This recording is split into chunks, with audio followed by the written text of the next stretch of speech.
kerak. Mashinalar yo'q ekan. Nima ish qilasizlar? Inshaalloh endi mashinaga harakat qilamiz. O'qiysizlar?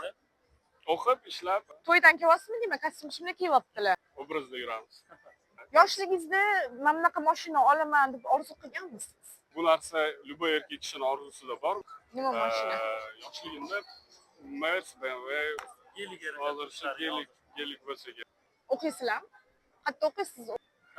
Ta'tilda o'qir ekanlar. O, mana qizlar chiroyli bola kerak bo'lsa kelavringlar. O'qigan qizmi, uyda o'tirgan qizmi olasizlar? Menimcha o'qigan bo'lsa kerak. Nima uchun? O'qigan qiz menimcha ko'proq образованный bo'ladi, ko'proq hayotga уже qarashlari boshqacha bo'ladi. Oyizlarga o'xshagan qiz olarmi deylar? Onamga o'xshagani yagona unaqasi bo'lmaydi.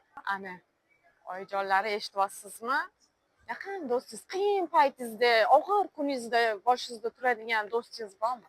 Do'stlarim bor.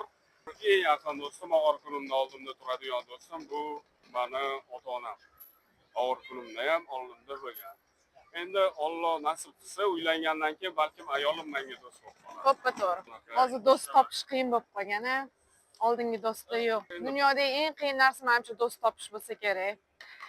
Ekodrive bilasizmi? Yo'q, nima edi bu?